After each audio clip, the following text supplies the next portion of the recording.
There's going to be times in your life where things twist in a manner that's unfair to you, that you're not getting your just desserts.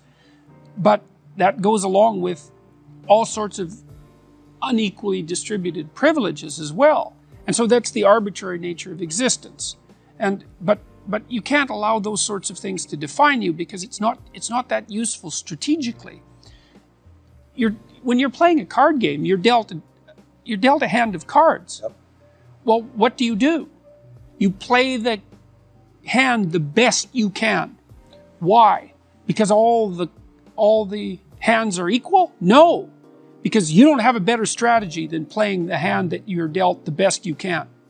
And that doesn't even mean it'll be a winning strategy, but because people don't always win. Sometimes we lose, and sometimes we lose painfully, and sometimes we lose painfully and unjustly. That's not the point. The point is you don't have a better strategy, and neither does anyone else. And then it's also not so obvious how privilege and victimization are distributed.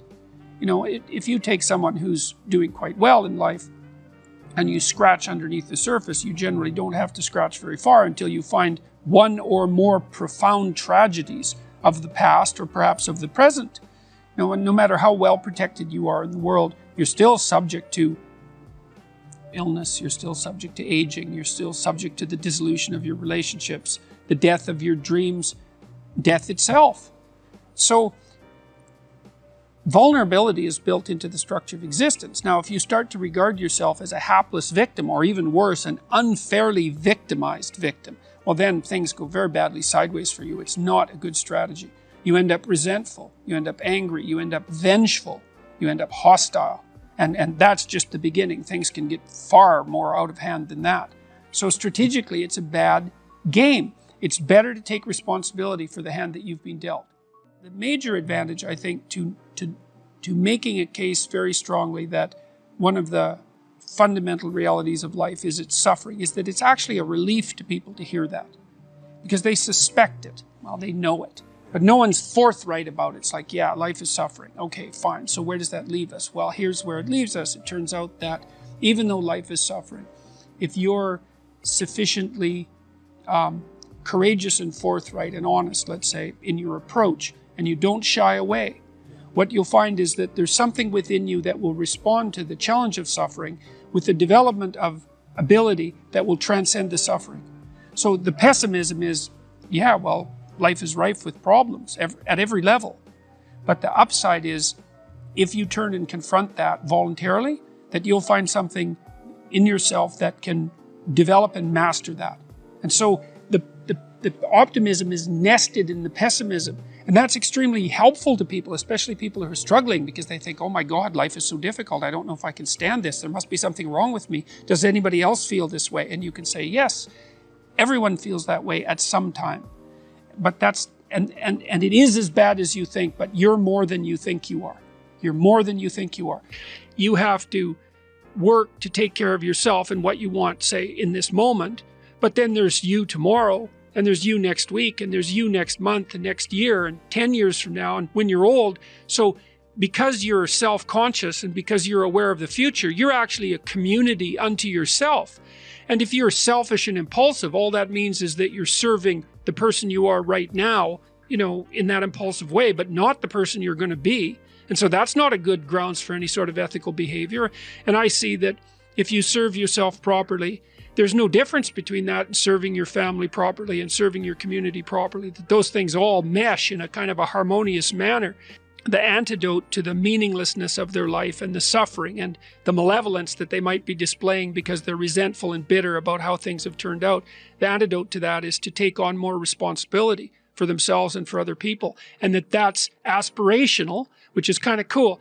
You know, the conservative types, the duty types, and I'm not complaining about them, you know, they're always basically saying, well, this is how you should act, because in some sense that's your duty, right? That's how a good citizen would act. And that's a reasonable argument. But the case that I've been making is more that, well, there is value distinctions between things. Some things are worth doing and some things aren't, and you can kind of discover what that is for yourself, and then you should aim at the things that are most worth doing.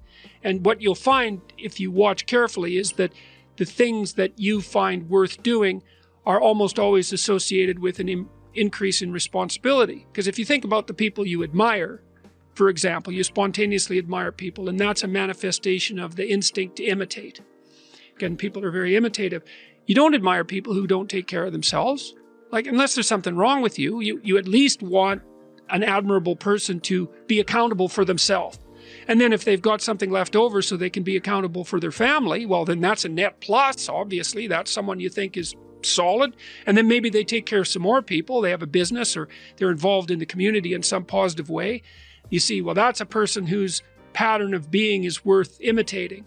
And that's all associated with responsibility. And it's so interesting because it's as if everybody kind of knows this, but that it hasn't crystallized. It's like, well, you should be responsible because that's what a good citizen is. It's not, no, you should be responsible because you need to have a deep meaning in your life to offset the suffering so you don't get bitter. And the way you do that is to bear a heavy load, to get yourself in check for you now and for you in the future, and then to do the same for your family and your community, and that there's real nobility in that, and there's real meaning. And more, the other thing that I've been suggesting to people, and I also believe this, is that, and I think that the guys that have come to talk to me, especially the ones that have had real rough lives, they really understand this. If you don't get your act together and you let yourself slide, then what kind of moves in to take the place of what you could have been is something that's really not good at all. So it's not only that if you're living like a dissolute life, that you're not aiming at anything positive, and so you don't have any real meaning, and you're subsumed by anxiety and all of that and hopelessness, but something kind of hellish moves in there too to occupy that place, and so then you end up making things worse. And when, one of the things I learned about studying totalitarian systems, whether they were on the right or the left, was that part of the reason that the totalitarian horrors of the 20th century manifested themselves was because average people didn't take on the proper responsibility. They shut their eyes when their eyes should have been open, even though they knew it. And they did and said things they knew they shouldn't have done and said. And that was what supported those horrible systems. So, if you don't get your act together, then you leave a little space for hell. And I really believe that. You have a moral obligation to be strong and dangerous, both of those. But to harness that and to use it in the service of good. So it's associated with a complex set of ideas. We wouldn't have to think if empathy guided us properly, but it doesn't. It guides us properly in some very specific conditions. It can also make us very dangerous because, and there's good experimental literature on this, if you're very sensitive to an in-group's claims, whatever they might be, that makes you very hostile to perceived out-group members. So empathy drives that in-group identification. It's like, okay, well, what about the out-group? Oh, those are predatory. Those are predators. We better be hard on them. It's a mother bear's compassion that gets you eaten. So we can't be thinking that empathy is an untrammeled virtue. There's no evidence for that whatsoever. The psychoanalysts knew this perfectly well as well, when we were still wise enough to attend to their more profound realizations. And that's the motif of the devouring parent. The devouring mother is a more general trope. And that's someone who will do absolutely everything for you all the time so that you never have to rely on yourself for anything. That's not good. No, there's rules. For example, if you're dealing with the elderly in an old folks home, here's a rule. Never do anything for one of your clients they can do themselves. Why? Because they're already struggling with the loss of their independence. And you want to help them maintain that independence as long as possible. And that might mean sitting by while someone struggles to do up their buttons, for example. When you can, and this is the same if you're maybe helping your 3-year-old dress themselves. It's like, yeah, you can put on the buttons a lot faster. Let me help you with that. It's like, no, you struggle with that. You master it. And I'll keep my empathy to myself. Thank you very much. So that I can help you maintain your independence.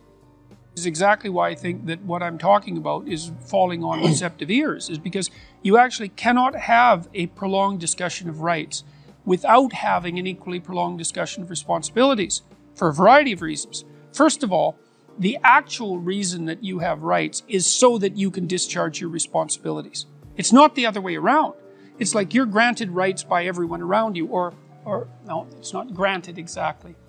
It's part of the purpose of your rights, in some sense, is so that you can be given an autonomous space that's protected, in which you can manifest what's necessary about you in the world that's a contribution to it.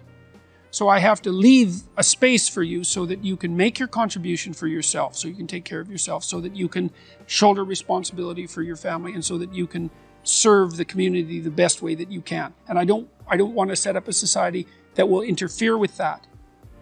But then there's the association that we already talked about between responsibility and meaning, which is absolutely crucial. And so the responsibility element is more important than the rights element as far as I'm concerned, or it certainly is at this point in time. And people know this. They instinctively know it.